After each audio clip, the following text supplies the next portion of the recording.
కృపతో శుభోదయం అనే ఉదయకాలపు వర్తమానానికి మిమ్మల్ని అందరినీ ప్రేమపూర్వకంగా ఆహ్వానం పలుకుతూ ఉన్నాం.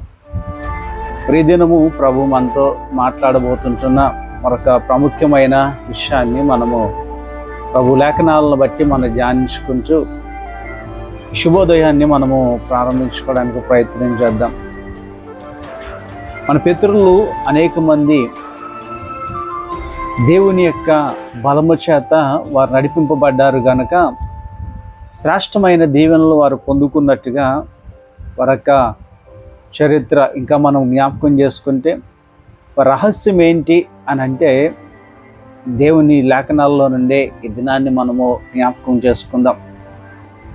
నిజమే కదా, చక్కటి పరిచర్య చేస్తూ దీవించబడిన ఆత్మీయ కుటుంబాలుగా మన పితరులు ఎదగడానికి, వారు చెప్పిన బోధలు విని అనేక మంది దీవించబడడానికి కారణాన్ని ఈ దినాన్ని లేఖన భాగంలో నుండి మనం జ్ఞాపకం చేసుకుందాం. తిమోతికి రాసిన 2వ పత్రిక, అపొస్తలుడైన పౌలు తిమోతి సంఘానికి రాసిన 2వ పత్రిక 4వ అధ్యాయము 17వ వచనములో ఈ భాగాన్ని మీకు జ్ఞాపకం చేస్తున్నాం.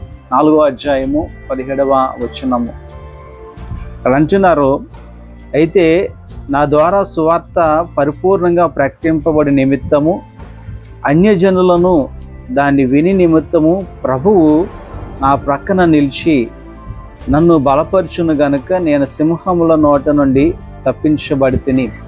దాని అంటున్నారు, సింహముల నోటి నుండి నేను తప్పించబడడానికి కారణం ఏంటంటే నా బలము కాదు, కానీ నా పక్కన నా ప్రభువు నిలిచి ఉన్నారు గనుక నేను అంత చక్కటి సువార్తను చెప్పగలిగాను.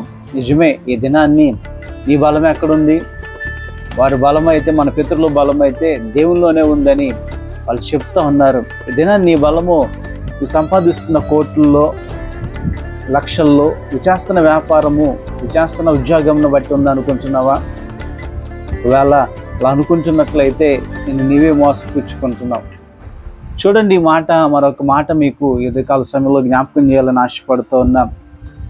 దినవృత్తాంతములు 1వ గ్రంథము 16వ అధ్యాయము 27వ వచనాన్ని మనం చూస్తున్నట్లయితే, ఘనతా ప్రభావములు ఆయన సన్నిధిని ఉన్నవి, బలము సంతోషము ఆయన యొద్ద ఉన్నవి. బలం ఎక్కడ ఉందట? ఆయన దగ్గర ఉంది. అది తెలుసుకుని మన పితరులు ధైర్యంగా ముందుకెళ్ళారు. ఈ దినాన్ని నీవు కూడా ఈ బలము ఎక్కడుందో నువ్వు తెలుసుకున్నావు కనుక ప్రభుతో ప్రారంభించే దినాన్ని. రహస్యం ఏంటి అని అంటే నీ బలము కదా. నీకు బలం ఎక్కడ దొరుకుతుంది అని అంటే నీ ప్రభు దగ్గరే. కనుక ఆ బలాన్ని పొందుకొని ఈ దినాన్ని స్వతంత్రించుకొని దీవించబడు. ప్రభు కొరకు మన పితరులు సాక్షాత్కరమైన జీవితాలు జీవించినట్టుగా ఈ దినాన్ని మనం కూడా అటు సాక్షాత్కరమైన జీవితాలు జీవిద్దాం. అటు దీవెన దేవుడు మనందరికీ అనుగ్రహించును గాక. Praise the lord.